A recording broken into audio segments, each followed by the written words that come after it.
ત્યારે સુપર 6ની શરૂઆત કરીએ। તહેવારોની સિઝનમાં મીઠાઈના શોખીનો સાવધાન થઈ જજો। તમારા સ્વાસ્થ્યને નુકસાન થાય તેવી મીઠાઈઓ પણ માર્કેટમાં ધૂમ વેચાઈ રહી છે। સુરતમાં કરોડોના નકલી ઘી બાદ ભાવનગરમાં મોટા પ્રમાણમાં નકલી માવો બનાવતી ફેક્ટરીનો થયો છે પર્દાફાશ। ચાહે ઘી હોય કે માવો, બધું જ મીઠાઈ બનાવવામાં ઉપયોગમાં લેવાય છે અને તહેવારોમાં માંગને પહોંચી વળવા માટે લોકોના સ્વાસ્થ્ય સાથે રમત રમવામાં આવી રહી છે।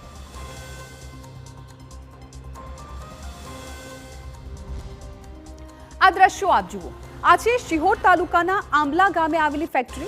અહીં મોટા પ્રમાણમાં નકલી માવાનો જથ્થો ઝડપાયો છે।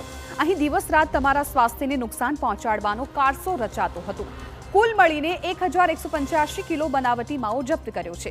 આ જથ્થો અધધ કહી શકાય। એવું માનવામાં આવે છે કે અહીંથી માવાનો જથ્થો રાજ્યમાં અલગ અલગ જગ્યાએ મોકલવામાં આવતો। ખાસ કરીને તહેવારની સિઝનમાં પ્રોડક્શન બમણું કરી દેવામાં આવતું હોવાની વિગતો બહાર આવી છે।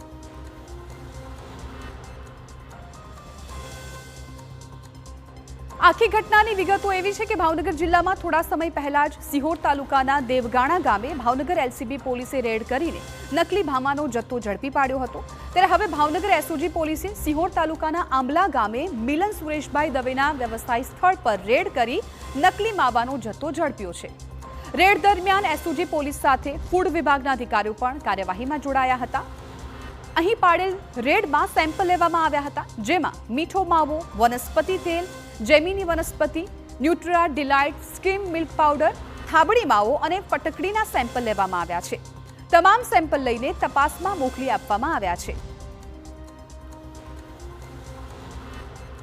ભાઈ દવેની આજે માવો બનાવવાની એમો જોઈએ તો ખૂબ જ ઓછા ખર્ચામાં વધુ નફો મેળવી લેવાની જે એમની લાલચ હતી એના આધારે જે માવો જે બનાવવાનો હોય તેમાં દૂધનો ફેટનો ઉપયોગ કરવાનો હોય, પરંતુ દૂધને ફાડવા માટે તેઓ દ્વારા ફટકડી અથવા તો પામ ઓઇલ અથવા તો વનસ્પતિ ઓઇલ જે કહેવાય એ અલગ અલગ રીતે અલગ અલગ માત્રામાં ઉપયોગ કરવામાં આવતો હતો, જે ખરેખર જે ફૂડ સેફ્ટી અને સ્ટાન્ડર્ડના જે નોર્મ્સ મુજબ છે આ બધી વસ્તુઓ જે પ્રતિબંધિત છે, તેમ છતાં તેનો ઉપયોગ કરી અને લોકોની સ્વાસ્થ્ય છે એને નુકસાન પહોંચે તે રીતે અનધિકૃત રીતે તેમના દ્વારા માવો બનાવવામાં આવતો હતો।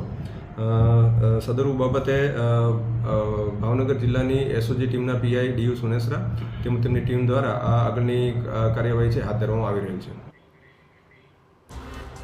તો ભાવનગર એસઓજી પોલીસે નકલી માવાનું નાનું કારખાનું ઝડપી લીધા બાદ ફૂડ એન્ડ ડ્રગ વિભાગની ઉપસ્થિતિમાં જથ્થાનો નાશ કરવામાં આવ્યો હતો, જેમાં ₹1,64,800 કિંમતનો 1030 કિલો મીઠો માવો, ₹22,400 કિંમતનો 150 કિલો થાબડી માવો અને 15 કિલો ફટકડી મળીને કુલ ₹1,87,950ની કિંમતનો 1,185 કિલોગ્રામના જથ્થાનો નાશ કરવામાં આવ્યો હતો। એ રેડ દરમિયાન અનધિકૃત રીતે બનેલો માવો, મીઠો માવો જે 1030 કેજી, તેમજ થાબડી માવો 140 કેજી અને ફટકડી 15 કેજી જે મળી આવતા એ તમામ મીઠો માવો, થાબડી અને ફટકડી છે તેનો એફએસઓની હાજરીમાં નાશ કરવામાં આવેલ છે। વધુમાં ત્યાંથી મીઠો માવો, પામ ઓઇલ, વનસ્પતિ ઓઇલ અને ફટકડી જેવી વસ્તુઓ જે છે એ પણ મળી આવી છે અને એના સેમ્પલ લેવામાં આવેલા છે। કુલ મળીને 1185 કિલોગ્રામ જેટલો માવો અને ફટકડી મળી કુલ 1,85,950 રૂપિયાનો મુદ્દામાલ છે એ ફૂડ સેફ્ટી ઓફિસરની હાજરીમાં નષ્ટ કરવામાં આવેલો છે। આ બંને દ્રશ્યો પૂરતા છે આપને સમજાવવા માટે કે તહેવારોની સિઝનમાં કેટલી મોટી માત્રામાં નકલીનો વેપાર કરવામાં આવે છે।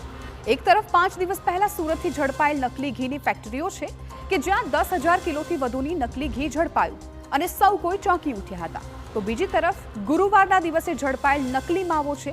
આ બંને દ્રશ્યો સાબિતી આપે છે કે માર્કેટમાં અનેક જગ્યાએ બિન આરોગ્યપ્રદ વસ્તુઓથી બનેલી મીઠાઈઓ પણ માર્કેટમાં હોઈ શકે છે।